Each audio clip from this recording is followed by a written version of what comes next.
This is the Pure Fury Creations Entertainment Network.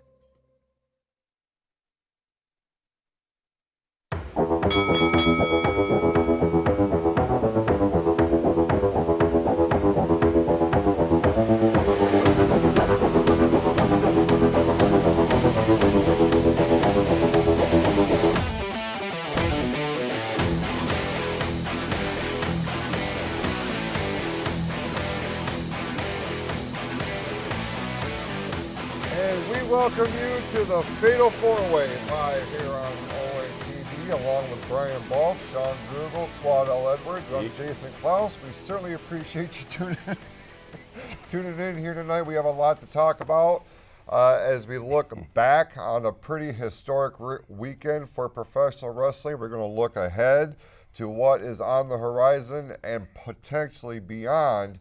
And we're going to start with a big weekend here, Q, last weekend. It was almost like counterpoint between WWE and AEW. What we're talking about initially this particular weekend was centered around the All-In pay-per-view. This was AEW's first American Stadium event, a lot of anticipation. They had the building blocked off about halfway. But they still had a great crowd. They drew well. The show itself may have gone a little bit longer than it probably should have. But in traditional old school fashion, man, like it was all in. The next thing you know, well, we're going to have a Saturday night's main event live on NBC. And then, you know, with the evolution of a pay-per-view being added on Sunday, and then they sandwiched the Great American Bash in to counterpoint with the start time of All In. A lot to get to here, but overall, almost 50,000 fans over the course of the 4 weekend events. I would say the state of professional wrestling, the business end of it, is pretty promising. Would you say so? Yeah, I mean, some people would even say oversaturated. Like it's. Is it getting to that point? It because was a I'm bit starting much. to hear that too. Yeah, because I couldn't watch everything in the entire weekend. I had to kind of stretch it out during the entire week. Then you got Monday Night Raw and SmackDown kind of overlapping and everything, and you know it was a bit much. I mean. Geez, we got families and stuff. We like to do stuff at home and stuff. But you know what? Not to complain about it. It was. You know, I don't want to moan or anything, but I think it was pretty. It was a good weekend for professional wrestling. I think so too. If you're a fan of WWE or AEW, this wound up becoming, a success by all accounts. When you look at the attendance, the lowest attended event was the Great American Bash from NXT, but that was because it was held at Center Stage in Atlanta. They only can seat just over 700 people in that building. It's a very small venue. They sold that out. Okay. Yeah. All In at the Globe Life Park in Arlington, 26,153, and that's a respectable number for a stadium show. I'll be straight up. When they booked the venue, I'm like, if they're expecting to fill that entire building, they're out of their minds. But they were very smart with the layout here, and it looked good. It sounded good. It was a pay-per-view event. Shawn, they sounded loud. They did, yeah, they did. That was the acoustics of the building too. Shawn, I want to ask you this because Q said something of he had to go back and watch, a lot of this on demand. We couldn't watch it live. All In did not have that capability. That was a traditional pay-per-view model. How long is it before Tony Khan finds a streaming platform to air his pay-per-views? Because when you look at the impressions online, on demand, live and on demand, the WWE products are far head and shoulders above AEW and All In. It's got to be a matter of time before the entire pay-per-view model is just abolished, right? I would think so. I mean, and seriously, if I was a patron and I paid for the All-In pay-per-view, I'd be ticked off because there'd be no way I'd get through 7 hours of wrestling, and you only get 24 hours when you rent a pay-per-view. So, you know, most of us have lives, Tony Khan, and you know, I just caught up with all the wrestling from the weekend, like 15 minutes before we went on air because I was watching some All-In. So for me to pay that kind of money for a pay-per-view and try to sit through 7 hours, there's no way. It has to be on demand from here on out to where I could watch it when I need to and take it in moderation, because we're talking, you know, there was 24 hours of wrestling here this past weekend. It was ridiculous. Not including Friday Night SmackDown and not including Monday Night Raw, that sandwiched the weekend. And NXT. And right, if you're going to push it to the next day, but I don't know, Brian. We have talked about this, you know, between me and you. Is it getting to a point to where there's, you know, this rivalry between the two companies is getting to a point, as we saw on display with this, the way these events were booked, is this rivalry between the two organizations really hurting the fans in the long run? Because it feels like, and I'm not going to speak for everybody, but there is a contingent of the fan base that's getting kind of worn out. Like, we need some time to breathe what we're watching. This weekend, I would say I don't feel that way because each of those shows had a unique feel. Like none of those were the same show. Like it was like it took us a couple days to get through them, all of us. Like I was sitting there during the week watching some of them because I caught up. I was nervous because I was watching half of some, and then watching others that I wasn't going to hit spoilers for other ones by doing it that way. But the other side of that coin is I was an avid fan of UFC from day one, like getting the VHSs and then eventually getting the pay-per-views. Then those pay-per-views became where it was monthly, and then it became a couple a month, and then it became their other shows. It got so overwhelming, I don't watch. It did overwhelm me to the point I just stopped being a fan. I was like, I can't keep up. So it's a possibility.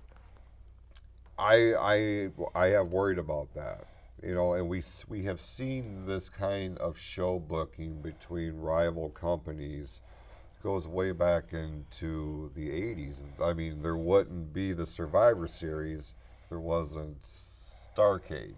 Yep. You know what I mean? There wouldn't be Royal Rumble if there wasn't for the Bunkhouse Brawl or the Bunkhouse Stampede or whatever that particular show is. So you see this, but to put it all in one weekend, for wrestling fans, I can understand and I feel a lot of that frustration, that irritation, because it is a lot to keep up on. We want to be invested in the characters. We want to be invested in the storylines. That's why we watch the shows. I don't care who you're a fan of. But when it's one thing after another, it's like, holy crap, give me time to breathe. I think that's why we all appreciate, to some degree, the way things were done back in the day when there wasn't so many premium live events or pay-per-views. We had 3-4 months of Saturday morning TV to build the characters, to build the storylines, and then we had the blow-off at the pay-per-view. Now it's just like it is a lot, and we're trying to make sense of what's happening, and not only us as fans, and we'll get more into this when we talk about Seth Rollins, but the wrestlers too. You know, it's hard. It's got to be hard to plan on one thing. Nope, we have to pivot because of this, that, or the other thing. We'll get to that in a little bit.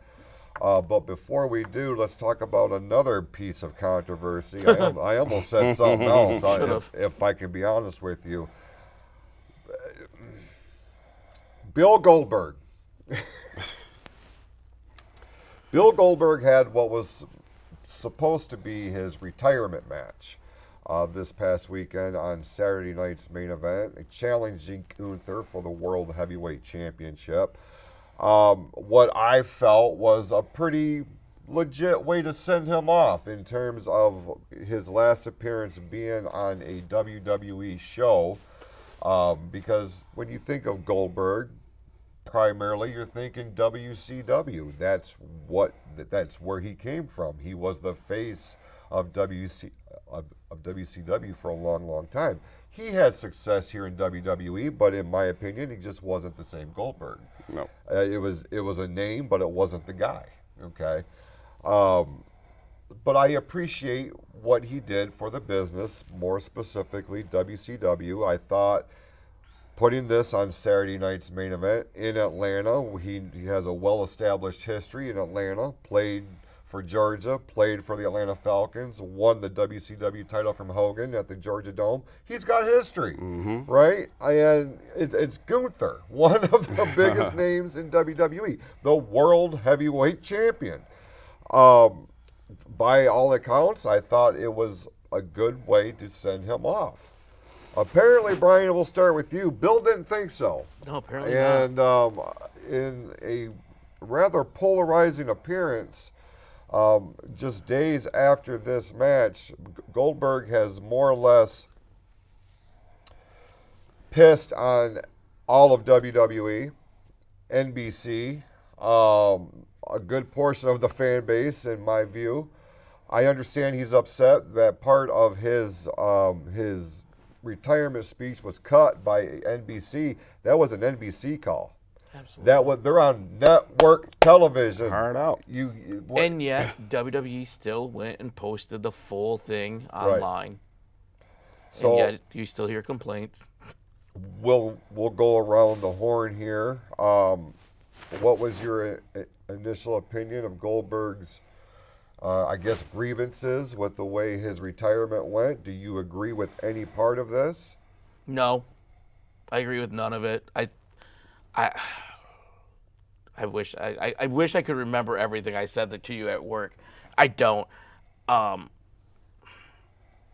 Goldberg is what Goldberg is. Like I said, he's like a living internet meme. Like he had this hot moment for like this period of time there, and he views himself in a completely different way that I think most people view him. Like he sees himself as this giant legend. I will never put him in that thing. Like he hit in a moment and it worked, but that was it. Like these complaints that he has, like I think he thought he should have went out winning with that belt and like walking out with it. The other part of me also feels no matter what happened in that ring, I think we might have seen this reaction. I don't know if he's retiring. I would not be surprised if we don't see him at AEW. I think this might have been his plan this whole time. And if that's the case, Sean, does that further tarnish the reputation of Goldberg from our generation, our fan base? Because if this was indeed a plan, and he was kind of testing the waters of retirement to see what WWE would do with him, and he's not happy with it. So is going to AEW an option to let Tony Khan put all the kind of pomp and circumstance that Bill is needing to feed his ego? Are you asking me, does it tarnish his legacy? Yeah. Well, first of all, if Joe had the capabilities of pixelation, I'd be flipping off the camera and telling Goldberg where to go. Goldberg has not only tarnished his reputation, he's tarnished his son Tate's chance of becoming a wrestler for the WWE as well. If you heard him in that interview, he literally said that professional wrestling is a fallback for his son because his passion is professional football. Mm-hmm. His fallback. You made your name from professional wrestling. Maybe not the WWE, but from professional wrestling, and this is going to be your son's fallback. That right there really ticked me off. The fact that he said, I'm not used to losing in Atlanta. I'm sorry about that. That tells me he wanted to walk out of that building with that heavyweight title. No, Bill, you're not that relevant anymore. You're 58 years old. You had a good match. I will say, though, I did not like the finish of that match. I didn't like Bill going to sleep. I felt Gunther should have put him out permanently. I would have loved to see Gunther put him out with his own jackhammer. I think that would have been beautiful. Oh, there's no way he would let him do that. Yeah. Yeah, I know. I know. No way. But That would be something. Goldberg has always been jealous of Sting. You know, you go through history. Goldberg has always wanted to be on that level. He sees what Tony Khan gave Sting, and I think that's why he's dismissing everything that the WWE did for him and can see what Tony Khan can do for him. He brings up a good point, and I'll ask you. He just mentioned we saw the pomp and circumstance with Sting's retirement in AEW, something that he didn't get in WWE. His last match, you know, he injured his neck and everything in that match with Rollins. So I could see that being a thing, but Goldberg mentioned I don't know if it was the same interview or not. He mentioned John Cena's retirement tour and all of the hype And that getting a John, year. Yeah, a year. We get Ariel the year Helwani's of interview. Yep. Yep. Because he said he had, 3 interviews in so many months or something like that? That's what he was comparing it to. So there is a real life void something here with Bill Goldberg, and apparently, here's my thing: if WCW won the Monday Night War, he would be heralded in the way that he wants to be. We got a watered down version of what that was, and even if Goldberg at 100% came to WWE, he was never going to be the same Goldberg that he was in WCW. Why? One name: Steve Austin. He was always going to be in Steve Austin's shadow, whether Austin was wrestling or not. It was just my opinion. Q, what was your takeaway on Goldberg? First off, on this whole Goldberg situation, I want to call out WWE.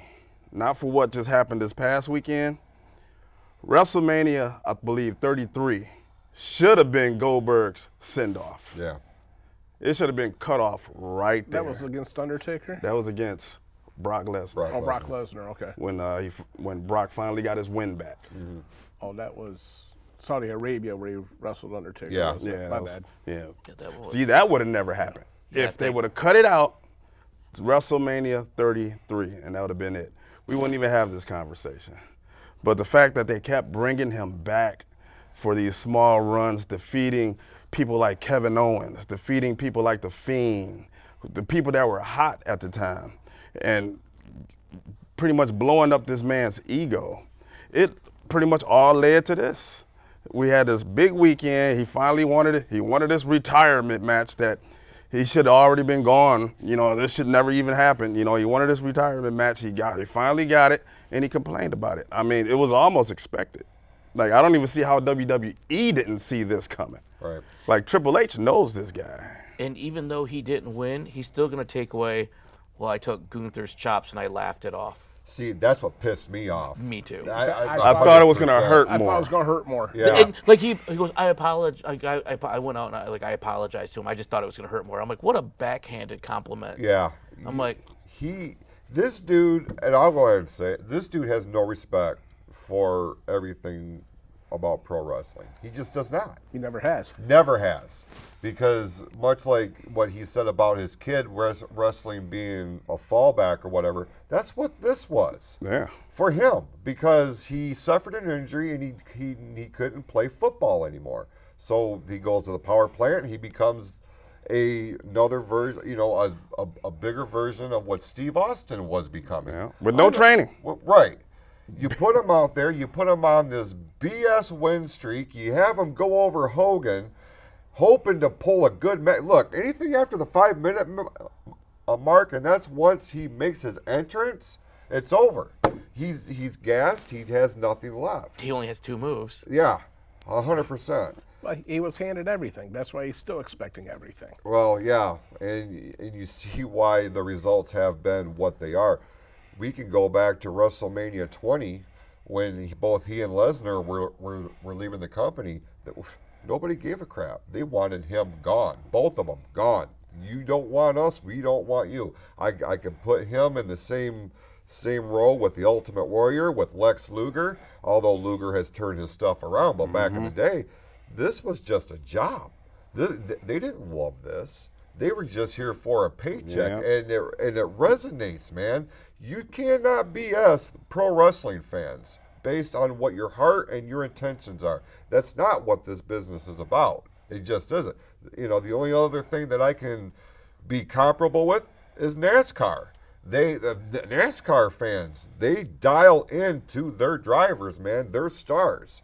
And this guy, I hope we don't ever see him again. At least not under the banner of WWE, because I don't pay attention to AEW enough to care. Is there any pro wrestling fans that have not like pictured themselves being a pro wrestler or wanted to be a pro wrestler? I think it's every single wrestling fan does. And it's for us to be like, as a fan, be like, man, I wish I could be there and I want to do that. To see a guy like that get the opportunity, like, I don't even really care. It's just a paycheck. It's disheartening. It really, truly is. And along those lines, talk about disheartening. That's going to lead us into our next topic of conversation, this ill-timed injury with Mr. Money in the Bank, Seth freaking Rollins, that occurred during his match with LA Knight on Saturday night's main event. At first, I wasn't sure if this was part of the match. I didn't know what was happening, Q, but it didn't take long to realize there's something serious going on here, or this is one of the most elaborate works we've ever seen, because there's speculation on both sides of the line here. Where are you at with this? Is this a real injury? This one is, okay, I'm going to try to replicate what I pretty much said to Mr. Bolf over there yesterday. I'm not fully in on it yet, because I can honestly see this being a genius plan. Now, I believe that he is banged up, because Seth Rollins is always banged up. Mm-hmm. So I believe he's banged up. They're giving him a little bit of time off. There was a report going around 2 days before the injury, before the match, saying watch out for an injury angle. I read that report. Just to cover up of something that he's already, banged up for. So, if he comes back at SummerSlam to screw over CM Punk, you're talking about a genius plan. He still has the Money in the Bank briefcase. And they keep mentioning that he has until next June to cash it in. Now, I saw an interview with him. He is eyeing WrestleMania, being able to participate in WrestleMania, which is at the end of April again. But we look at this, let's look at this as this is a legit injury. And the timing on this could not be worse, because he's trying to establish this new group with Braun Breaker and Bronson Reed. And while we are, I'm sure, all in agreement that at some point this group has been formed to elevate Reed and Breaker into main event players, the timing is too fast, in my opinion. Braun Breaker is almost there. He's just not quite got all of it yet. But we started to see this on Monday, Sean, with the gauntlet match, with Breaker kind of going all the way up until the end. You're like, oh my God, are they really going to elevate him this fast and this soon? Is assuming, again, this is a legit injury and Rollins is out. Is this the time? Can Bronson Reed and Braun Breaker capitalize on this opportunity, or is it too soon? Well, I want to put it like this. Okay, as far as the injury angle goes, I'm kind of on the fence like Q. If it wasn't a legit injury, then why did they bury LA Knight so quick after he went over the biggest name on Monday Night Raw right now? They hurried up, jobbed him out to Braun Breaker. I mean, and he did not look good doing it either. I want to see Braun become elevated and get to that next level. My fear is by evidence of your graphic here, is that he's going to be put in this tag team with Bronson Reed. And I don't want to see him in a tag team. I want to see him singles. So yeah, I think it's too early to elevate them as a tag team. I want to see Braun kind of branch off on his own. But did you notice what Paul Heyman said? I think it was on Monday Night Raw. He acknowledged him as a Steiner. Yeah. Mm-hmm. Yep. I noticed that too. It's the first time they've really played into that with him being, I mean, other than, oh, there's his dad and there's his uncle in the crowd. Right, yeah.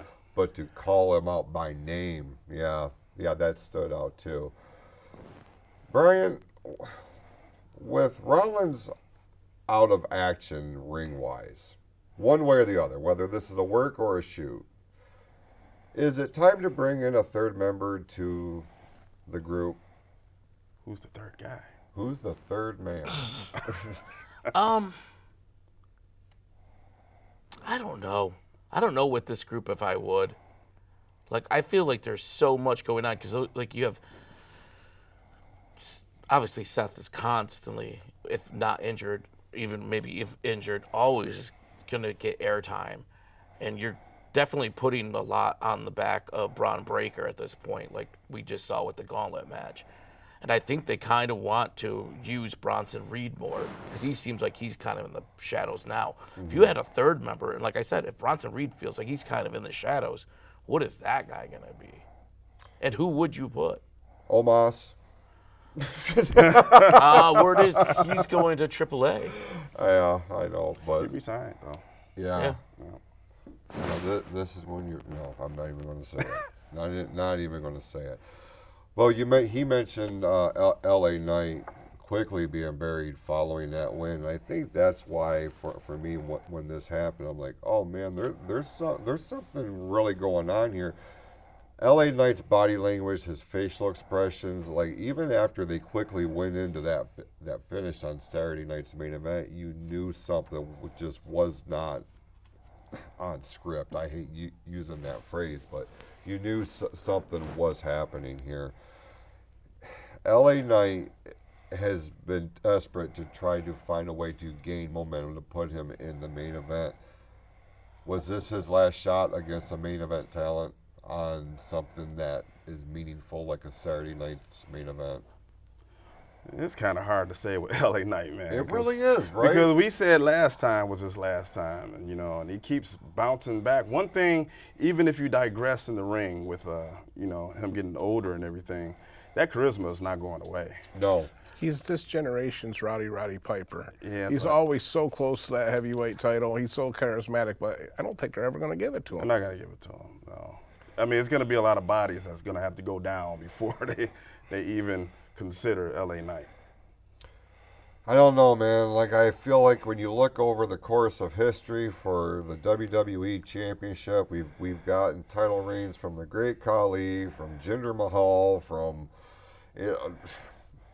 Bob Backlund's second run. I mean, oh, right, yeah. I feel like L.A. Knight could really, and this is why I think the draft is going to be important.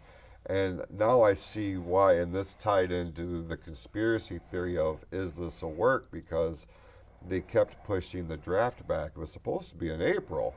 And now I'm hearing things it's going to be around Labor Day weekend. So does this give them time to figure out what they're going to do with the roster?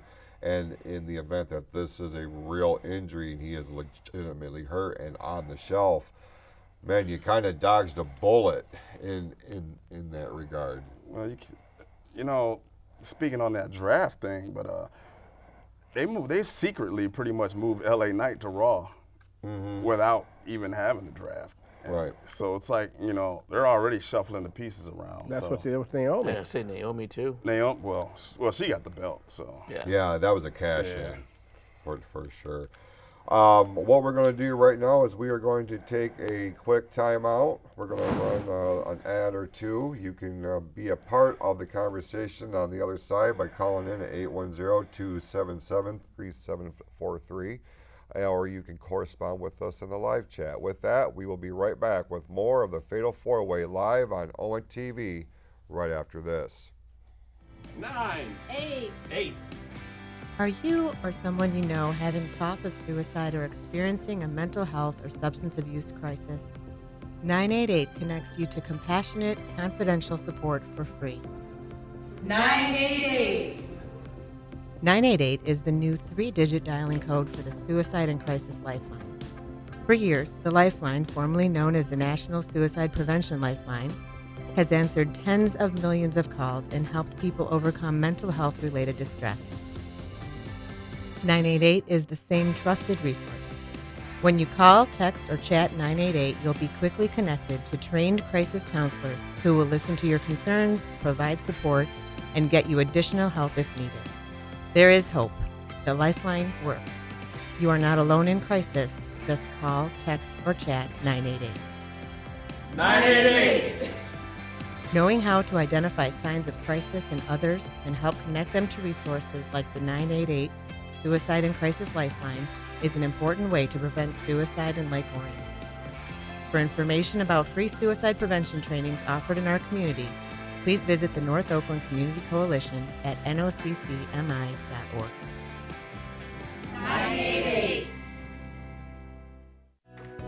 Have you ever thought of producing your own podcast? ONTV offers the facilities, equipment, and training to help you get your own podcast off the ground.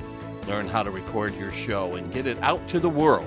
Cost is $25 per person, which gives you access to ONTV's podcast room and equipment. For more information, give ONTV a call at 248-393-1060 or visit orionontv.org today. To everything you said. And we welcome you back to the Fatal 4-Way live on ONTV. We certainly appreciate you tuning in here. If you have a comment about anything that we have talked about up until this point, I believe the number is up on your screen. Right now, we are going to turn it back over to Brian Bolf for this week's edition of Mount Rushmore. Brian, what are we doing here today? Oh, man, we have already discussed the fact that we had a jam-packed weekend. So I figured with all those shows that we had, the 4 PLE/pay-per-views, and including the Friday Night SmackDown and Monday Night Raw, let's just take our top 4 moments, top 4 matches, however you want to do it, from this weekend. Seeing it was so full. Absolutely. All right, so I'll start it out. Right off the bat, I'm going to go right to the Evolution, the main event, the Io Sky versus Rhea Ripley, which in turn turned into also versus Naomi. And we got the title change. Before she even came down to cash in, I was like, this is a great match. Like, I was so excited to actually see those two have a match together.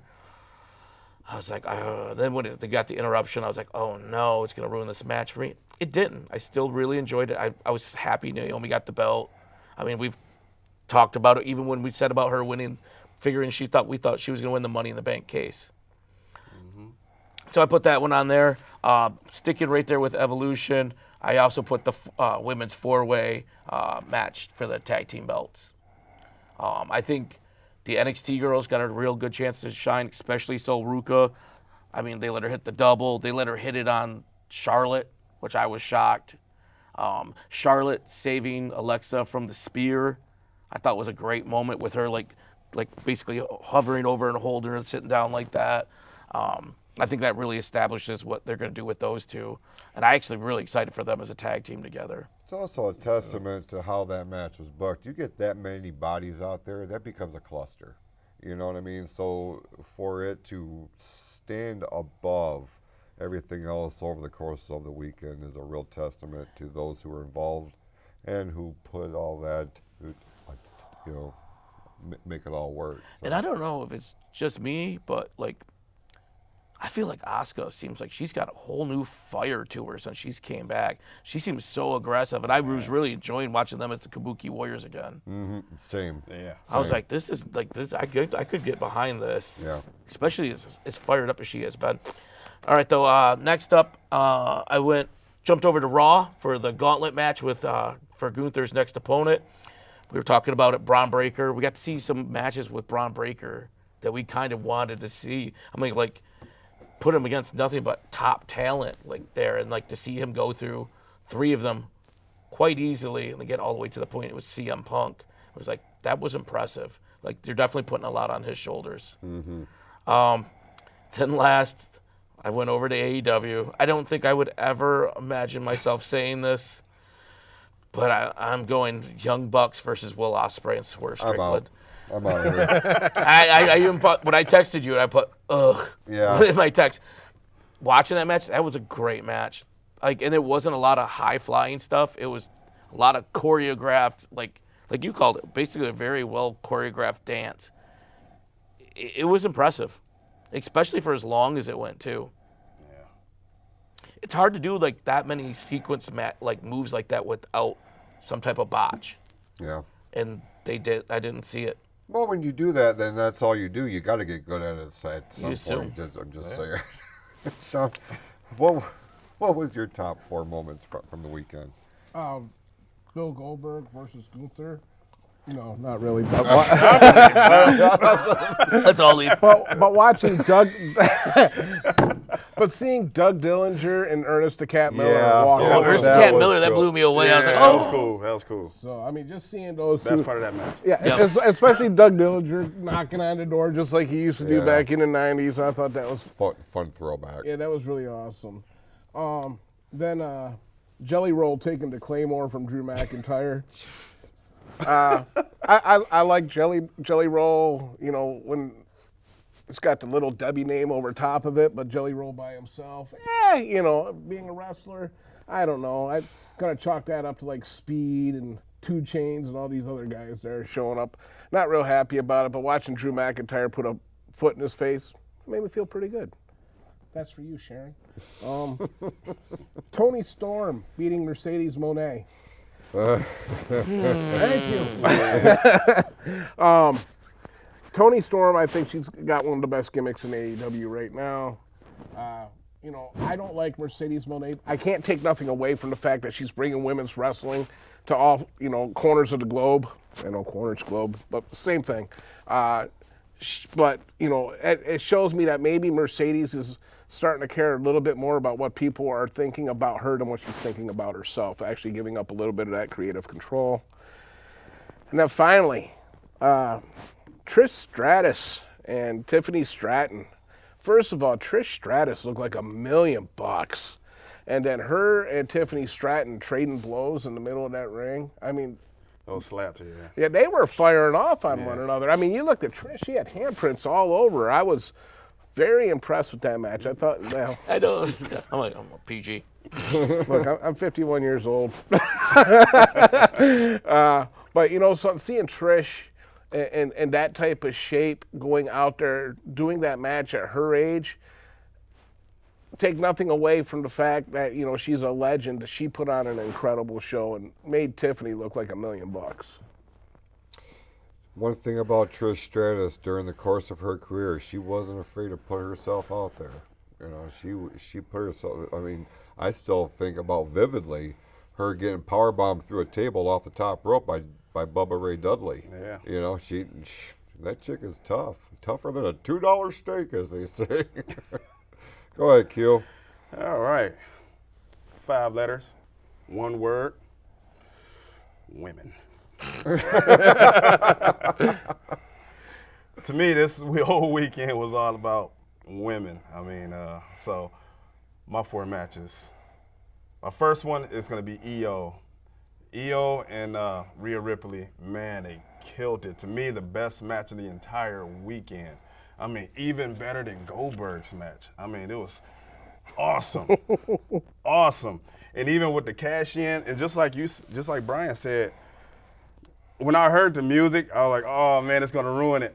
And I was talking to my wife, and she's probably watching, and she'll vouch for me. I said, when I seen the referee take the ref bump, that drop kick that knocked that referee, I mean, you thought that referee got shot. I mean, that referee was out for like 10 minutes. But when you seen that referee get knocked out and the way Rhea just started beating on EO, I said, we're gonna see a cash in. I said, I smell a cash in. And then when it happened, I was like, oh man, it's gonna be a cash in. But then it was like a good one. So I was excited for all 3 of them. Were you nervous at all that it wasn't going to be successful? Because Yes. I was for a split Yes. second. I'm like, don't do I was Naomi like, like can't do this. Naomi Be the like first that. time it's Yeah. unsuccessful Can't cash. do I'm Naomi like, like oh that. man. I thought she was going to be the one that blew it. Me too. I was like, I was like, all right, she got her moment, but they have to break that streak. Might as well let it be her. And real quick, on Monday Night Raw, Naomi, that Oh, interview. Yeah. She killed that promo. She did. She killed that promo. I'll give She her did. credit where it's due. Yeah, because I didn't know what EO said either. that was the best. That was the best line I heard for a long time, man. Anyway, my number 2. That was still number 1. Nice. Okay, number 2. Mercedes and I went. I watched it back. I went Mercedes and Tony Storm for The elephant in the room. Yeah. It was a great match. It had some great spots in there. Sure did. Great spots. Anyway, number 3. I went with the Fatal 4-Way Tag Team match. Same one as Brian's at Evolution. The reaction that Charlotte got, was to me. Awesome. I was so happy for Charlotte because after hearing some of the interviews about her mental status and all this stuff, and just hearing that people really embraced her with Alexa. Alexa got one of the best pops of the night. She's always getting those huge pops. But pairing them together, I think was great. The NXT girls, they shined. I love Soul Ruka with the double Soul Snatcher, and who are the other two? Kabuki Warriors. Everybody had their spot to shine in that match. It could have easily been a cluster, but man, the way they put everything together to me was perfect. My 4th match. Am I on my 4th match? Yes. Yeah. I should have wrote mine down. Tony, the tag, Rio. My 4th match is going to be the match that's going to make Jason walk away. I'm going the Women's Intercontinental title match. Becky, Lyra, and Bayley. They opened that show and they had the crowd hot for that. The crowd was hot. The finish was awesome. And the finish was one of the best backslide finishes I've ever seen. I'm not the biggest Becky fan. I'm not the biggest Lyra fan, but the crowd, they were into it. Yeah. And I loved every bit of it. So I got to give them their flowers. For sure. And they're not writing this show specifically for any one person, or he says it all the time. It's a buffet. Wrestling is a buffet. There's a little bit of everything for everybody. It just so happens the three women involved in the Intercontinental title match are not on my buffet. That's all. I like Mercedes buffet. Okay. Tony Storm's new finisher, the Cookie Monster. Whew. Oh, if you know, you know, right? Yeah. All right, I'm going to follow suit here with Rhea Ripley versus Io Sky. This was the match that should have been the main event, and it was. I could see a strong argument for this being the match of the weekend. Even with the Money in the Bank cash-in by Naomi, I was okay with it. These two, they delivered a main event performance, and I was real nervous about the whole Evolution thing this weekend. Like, ticket sales were, didn't start out hot. Right. And I openly questioned, did you book too big of a building for this? But they wound up having just over 8,000 people in there. So, it was a respectable crowd. And like you said, man, they were into it. So kudos to the women. All of them from top to bottom. They really put on a pay-per-view quality event. This is going to surprise some people, but, for me, I look at this as this was a highlight, a low-key highlight, and that is the return of Adam Copeland and the reunion with Christian Cage. And the reason why this wound up on my Mount Rushmore is because for the first time ever, AEW is presenting a match I actually want to watch. It's going to be Adam Copeland and Christian Cage against FTR, two of the best tag teams in the world. I'm a tag team wrestling guy, and I look forward to this match, actually. So kudos for making that happen. Again, got to give credit where credit's due, from my opinion.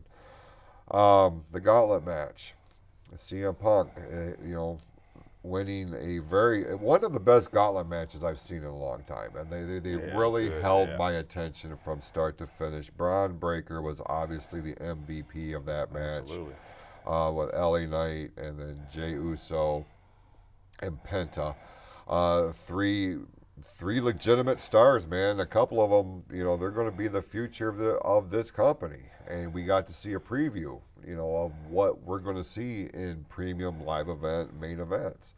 But on this night, it's going to be CM Punk that is going to get the nod here, and he will be challenging Gunther for the World Heavyweight Championship at SummerSlam, and rounding out the LA Knight Seth Rollins match. Even with the finish the way that it was, this is on my Mount Rushmore, because what we saw on the surface is a textbook thing to do when things go awry.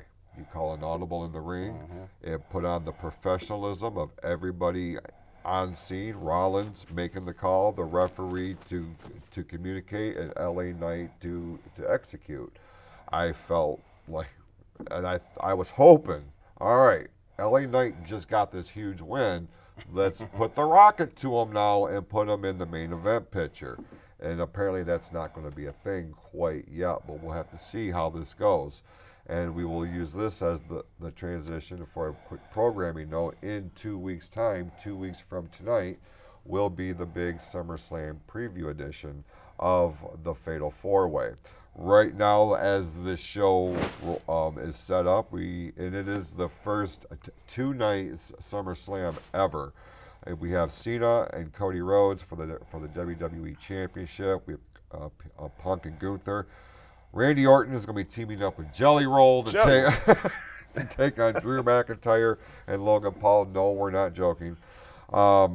Tiffany Stratton and Jade Cargill for the WWE Women's title. Naomi versus Rhea Ripley versus Io Sky for the Women's World title. And Becky Lynch versus Lyra Valkyria for the Women's Intercontinental Championship. And more matches are certain to be added. So big preview show 2 weeks from tonight, beginning at 6 p.m. live here on ONTV. Some sad news. Actually, no, let's not do that quite yet. Also, this weekend on Sunday night will be the TNA Slammiversary pay-per-view event, with the addition and the announcement of the return of AJ Styles under the TNA banner. This has become a highly anticipated event. It's going to be headlined by Joe Hendry, Trick Williams, and Santana in a triple threat for the TNA Heavyweight Championship of the world. We came in here tonight with the unfortunate news that a gentleman that we watched during the Monday Night Wars, a pivotal part of the Monday Night Wars on the WCW side of things. You talk about a success story, Q. You talk about a guy who really went through the trenches, really ate a lot of poo-poo burgers, we'll say, and became one of the biggest stars in one of the biggest boom periods in the entire history of professional wrestling. Marcus Buff Bagwell would become one of the cornerstones of the New World Order in World Championship Wrestling. We found out by a release, I guess he released a statement because of injuries that he has sustained from a car accident in 2020, complications, and things just never really got better for him. Unfortunately, had to have one of his legs amputated above the knee in an effort to get some sort of relief. You talk about Buff Bagwell, Q. We'll start with you real quick. What's the one thing you think about when you think about Buff the Stuff? His pairing with Scott Steiner. Yeah. Yeah, that's every time I think about Buff, I think about his pairing with Scott Steiner and how charismatic he almost reminded me of WCW's Austin Theory. Yeah, great. Yeah, it was you know, he wasn't going to be a main eventer or anything like that, but he was the utility guy. He'll come in there and, you know, have some decent matches. You know, he wasn't the best, but, you know, he was very... But he had a leg up on a few people. He was charismatic. Wow. He was very charismatic. Yeah, he was very charismatic. Jeez, way to suck the air out of the room while I'm talking. Oh, man. Yeah, but that's what I remember of Buff the Stuff when he had all of his stuff. When he still had it all. We're not making light of the situation, honestly. No. I think back, you know, one of the things that I thought about after I had read the article, Sean, we watched him break his neck on live television during an episode of Thunder, and we wondered if he would ever wrestle again, because, I mean, it was that serious. I think that he overcame that, but it's going to be a car accident that's going to make some, an impact on this level. When you think of Buff Bagwell, do you think of the pairing with Scott Steiner? For me, I go back to his pairing with the Patriot. I can go back to when he was wrestling for Globo as the Handsome Stranger. Yeah.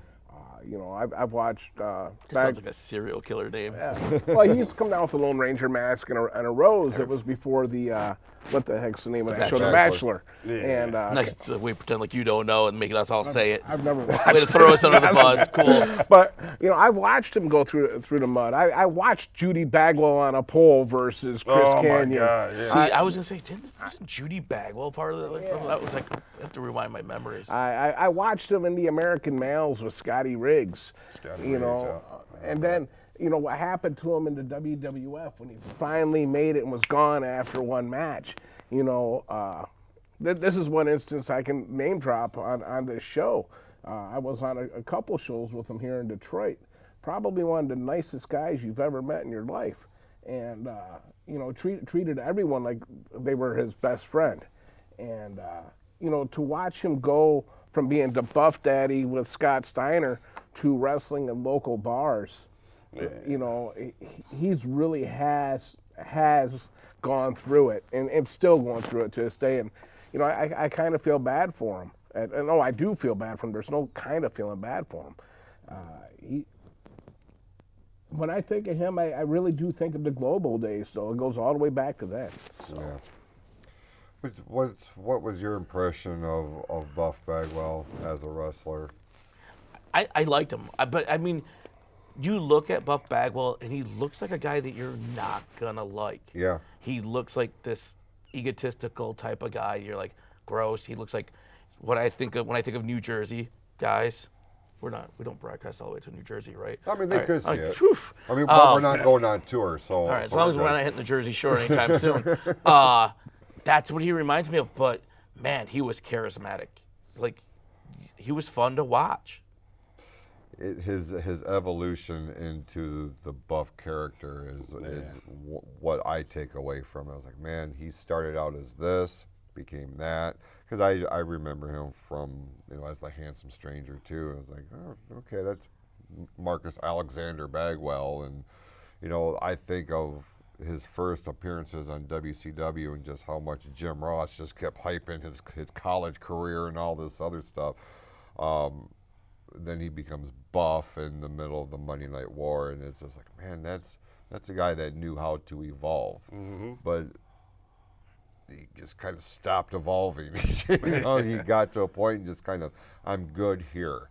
But we certainly wanted to take a moment here and send our best wishes to Buff Bagwell in a recovery from such an unfortunate thing, in all honesty. Is there anything going on with the chat? Shout out to DDP for all the help that he's given Buff throughout those years. He was struggling for a while. I can't believe no one's calling in. This is kind of upsetting. We didn't even mention the phone over. Well, it's going to get to the guilt trip thing where, if you love your mom, you're going to start calling into the show.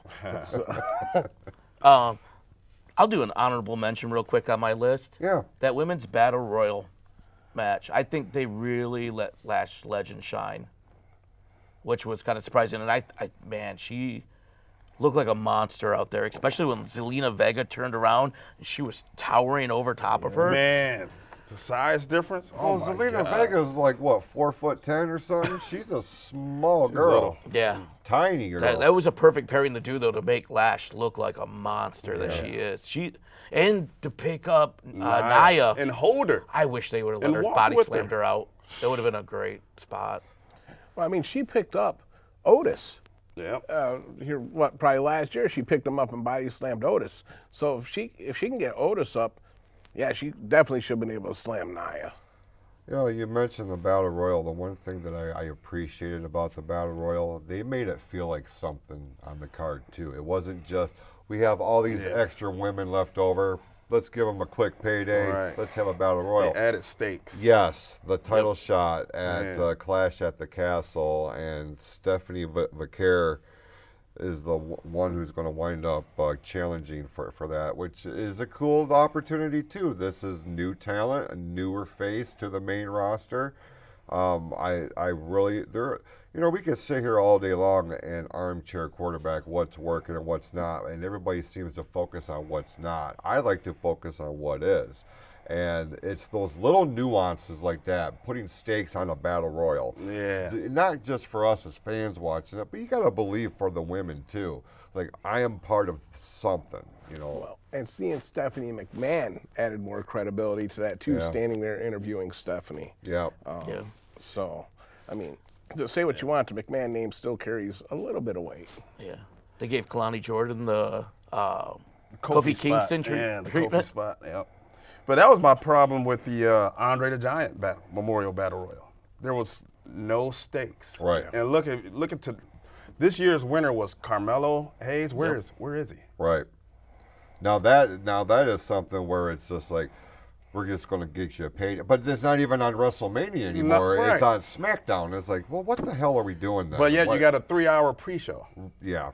Yeah. Well, okay. We'll go ahead and start to wind this down. We certainly appreciate everybody tuning in here tonight. And again, one more time, we will be back here on ONTV in 2 weeks' time for the big SummerSlam preview edition of the Fatal 4-Way. You can check out all the latest news and information about this show and all of our great shows on our network at pfcnetwork.net. Till then, go out, be awesome to yourselves and to each other, and we'll see you next time right here on the Fatal 4-Way live on ONTV.